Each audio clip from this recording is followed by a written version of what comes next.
question for the people who designed the Constitution was, how are we going to make sure that the president didn't become a king? How are we going to make sure that we had an effective government? How are we going to make sure that the legislature worked effectively? And how are we going to separate powers between the three different branches of government, the legislative, executive, and judicial?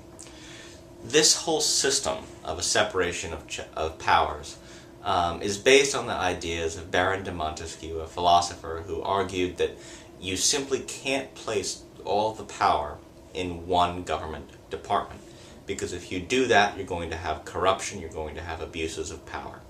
So the system that was designed by James Madison and the rest of those who developed the Constitution basically set out to take the different authorities, the different powers, and parcel those out. So some things are going to be handled by the president, some things are going to be handled by Congress. For very important responsibilities, such as making laws, declaring war and handling wars, deciding who's going to be on the judicial branch, who's going to be a member of the Supreme Court, the founders actually separated those specific powers and gave some parts to the president and some parts to Congress. So let's look at some specifics. First of all, let's start with the legislative branch, which I've drawn here, and I've used black for the legislative branch. The legislative branch makes the laws, first and foremost. It's made up of the House and Senate. Both House and Senate have to agree on a law in order for that law to become a real proposal that goes to the president. But the Congress will pass a law, and if the legislative branch passes a law, it then goes to the president. The president then has the opportunity to either sign or veto the law. If the president signs it, it goes into law. If the president vetoes it, it's dead. So that's this here. That's an example of power the president has over Congress, the veto. But Congress still has another power over the president, which is to override the veto. What that means is that if 2/3 of the members of Congress, both in the House and the Senate, still want something to become law, and the president doesn't like it, they can do it without the president's approval. This has happened a few times. It's rare. It doesn't happen very easily because it requires a huge level of agreement by members in Congress. The other power that the legislative branch has over the president is the power of impeachment. If a president is deemed to have violated their oath of office or to have committed high crimes and misdemeanors, then they can be charged with that by the House of Representatives and put on trial by the Senate. And if the Senate finds the president guilty of that, they're removed from office. That is called impeachment. And there has, in our history, there have only been a few occasions in which this looked like a real possibility. The president has power over the judicial branch as well, because the president under the Constitution is the person who picks judges, picks people who are going to serve on the Supreme Court or on other courts. But the president can't do that alone. The president will look at a list, develop an idea of who they want on the court. Oftentimes senators will help develop those lists as well, because the Constitution requires that the Senate provide advice and consent to the president for the president's choices for the courts. So if you want to be a judge, you don't have to pass any test officially, you don't have to get elected, you have to get picked by the president and then confirmed by the Senate. So the Senate has to agree with every judicial nominee. The courts, and here you have the power of the legislative branch to confirm judges, just like the president has the power to nominate or name judges.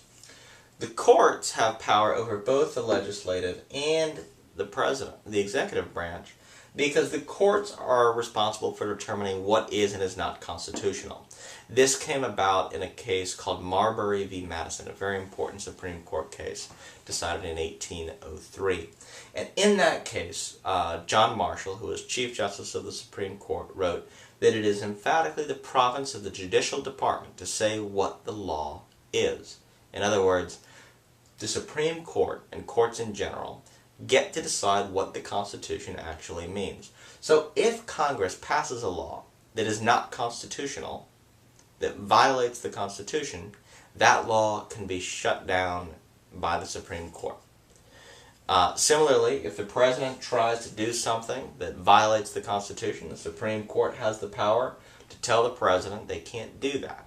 That came up, for example, in a case U.S. v. Nixon, where President Nixon didn't want to release certain audio tapes of what had happened in the Oval Office. He was being accused and investigated for the Watergate scandal. He said that the audio tapes were protected, that he should not have to give them up because as president he had certain privileges and they might have been talking about issues of national security while in his office.